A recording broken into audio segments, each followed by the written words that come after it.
فمان شاہد منکم الشہر فلیصمہ صدق اللہ مولانا العظیم وبلغنا رسولہ النبی الکریم الرؤوف الرحیم۔ اللہ جل جلالہ نے قرآن مقدس میں روزوں کی فرضیت کے حوالہ سے فرمایا کہ جو شخص ماہ سیام کے دنوں کو پا لیتا ہے، جو اس مہینے کو پا لیتا ہے، اس کے روزہ رکھنا ہوگا۔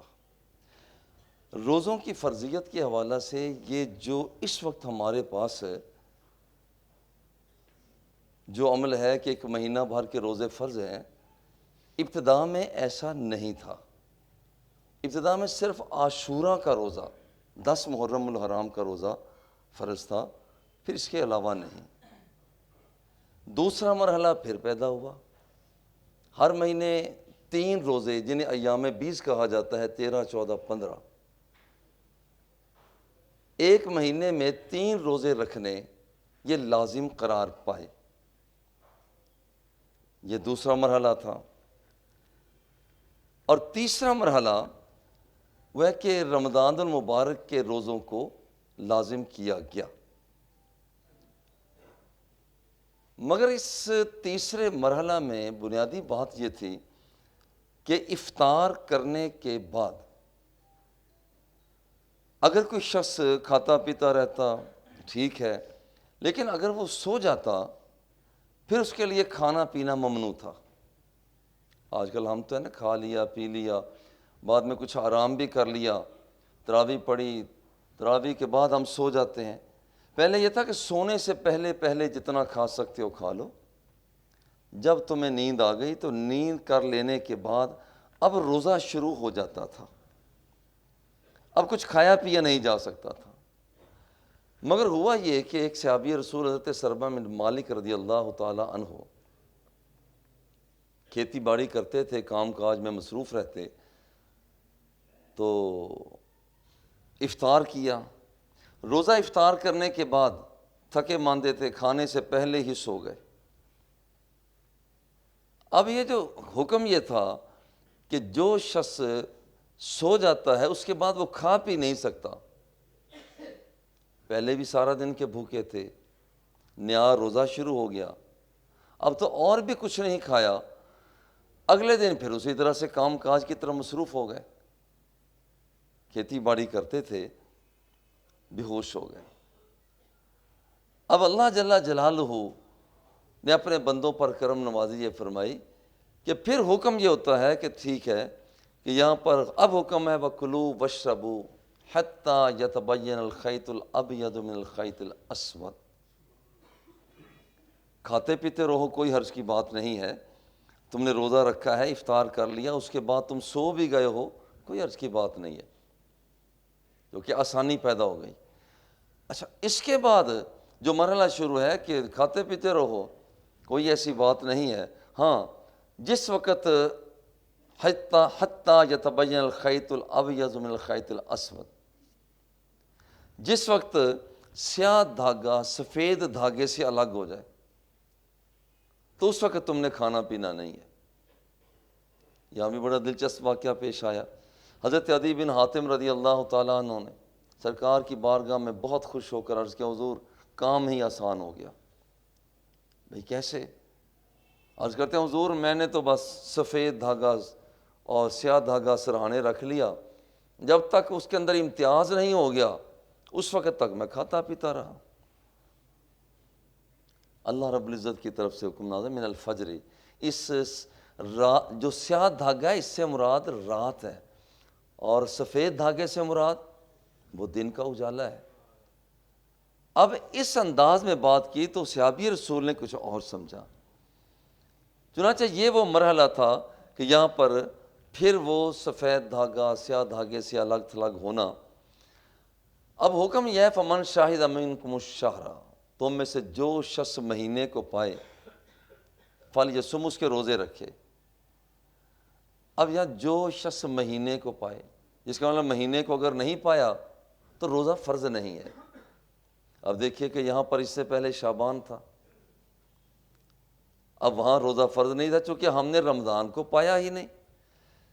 ماہ رمضان کے بعد شوال ہوگا, وہاں روزہ فرض نہیں ہوگا چونکہ ہم نے وہاں پر اس مہینے کو, رمضان المبارک کے مہینے کو پایا ہی نہیں. من شاہدہ منکم الشہر فلیصمہ, جو اس مہینے کو پائے وہ روزے رکھے. اب تھوڑا سا ایک ٹیکنیکل پوائنٹ ہے. ایک شخص سعودی عرب میں رہتا تھا, وہاں پر روزے رکھتا رہا چونکہ وہاں تقریباً ایک دن پہلے روزہ رکھا جاتا ہے, کیونکہ جب بودت ہوتی ہے تو پھر اختلاف مطلع, جہاں سے چاند طلوع ہوتا ہے, سورج طلوع غروب ہوتا ہے, اس کا پھر خیال کیا جاتا ہے. تو یہاں پر اختلاف مطالع ہے, یہاں پر دور دراز علاقہ ہونے کی وجہ سے وہاں لحاظ رکھا جاتا ہے. وہاں دن جو سٹارٹ ہوتا ہے وہاں رمضان مبارک ایک دن پہلے ہو جاتا ہے. ایک آدمی روزہ رکھتا رہا, اس کے 30 روزے مکمل ہو گئے. آخری روزہ اس نے رکھا اور پھر سوار ہو کے پاکستان آیا. پاکستان کے تو بھی 30 روزے مکمل نہیں ہوئے, اس کے 30 مکمل ہو چکے ہیں. اب کیا یہ روزہ رکھے گا یا نہیں رکھے گا؟ حدیث پاک میں آتا ہے کہ روزے 29 ہیں یا 30 ہیں. اگر اس روایت کو لیا جائے تو پھر ابھی اس سے 29 ہیں یا 30 ہیں, 29 بھی پورے ہو گئے, 30 بھی پورے ہو گئے. اب اگر رکھتا ہے تو وہ تو 31واں بنے گا. اب کیا پاکستان میں پہنچ کر وہ روزہ رکھے گا یا نہیں رکھے گا؟ اب قرآن مقدس کا یہ حصہ سامنے آئے گا, فمن شاہد منکم الشہر فلیصمہ, جو رمضان المبارک کے مہینے کو پا لیتا ہے وہ روزہ رکھے. یہاں آ کر چونکہ ماہ سیام ابھی پایا جا رہا ہے لہذا وہ روزہ رکھے گا, بھلے سے اس کے 31 ہی ہو گئے. اچھا, ایک وہ شخص ہے پاکستان کے حساب سے اس نے روزے رکھنا شروع کیے. پاکستان میں تھا, ماشاءاللہ لوگ عمرہ شریف پہ حاضر ہو رہے ہیں جیسے, یہاں سے اس کے 28 روزے ہو گئے. اب وہ چلا گیا مکہ مکرمہ چلا گیا. اب یہاں پر اس کے ابھی روزے چونکہ مکمل 29 نہیں ہوئے ہیں, مگر وہاں پہنچتا ہے تو وہاں ابھی تک رمضان المبارک باقی ہے. اچھا, اب یہاں پر ایک ہے کہ رمضان باقی ہے تو وہ تو بات ہی آسان ہے کہ روزہ رکھے گا.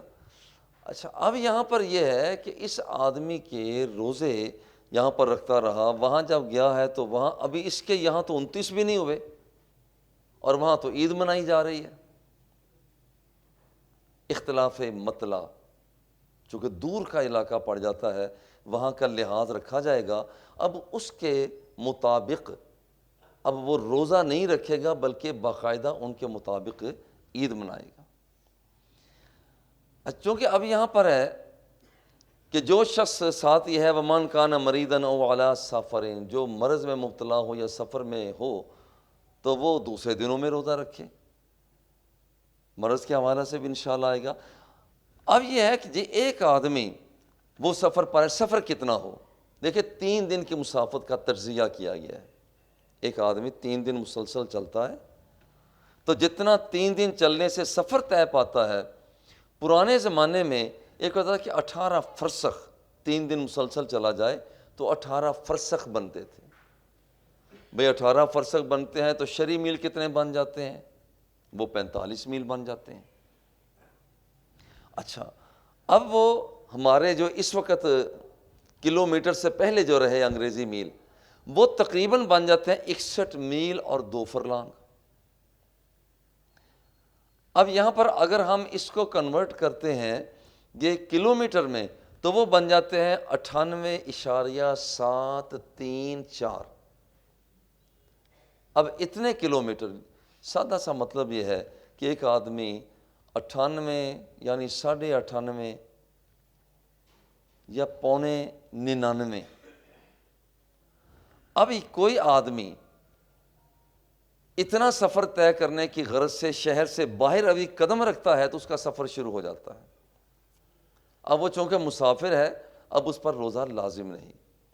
مگر ہمارے ہاں کچھ مسئلہ یہ ہے کہ سفر تو کل کرنا ہے, جی میں نے لاہور جانا ہے, کیونکہ یہ اتنا تو 98.734 تو یقیناً بن ہی جاتا ہے۔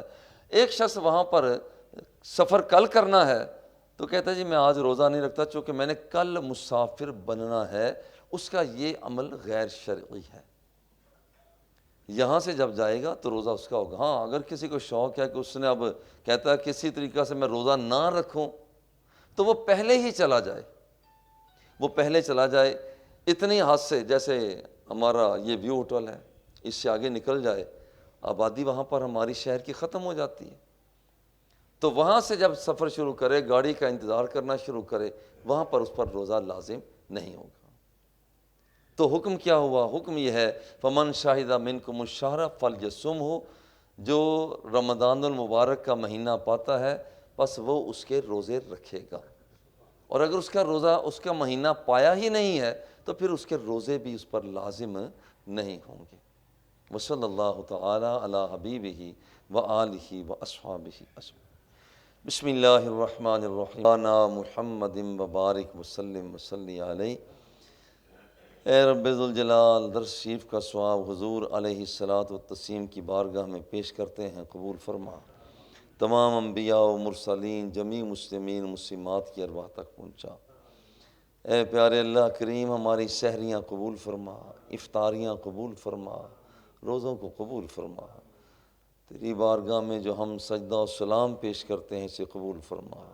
رب ارحمہما کما ربیانی صغیرا فإنک خیر الراحمین فإنک ارحم الراحمین۔ ربنا تقبل منا انک انت السمیع العلیم وتب علینا انک انت التواب الرحیم۔ وصلی اللہ تعالی علی حبیبہ وآلہ واصحابہ۔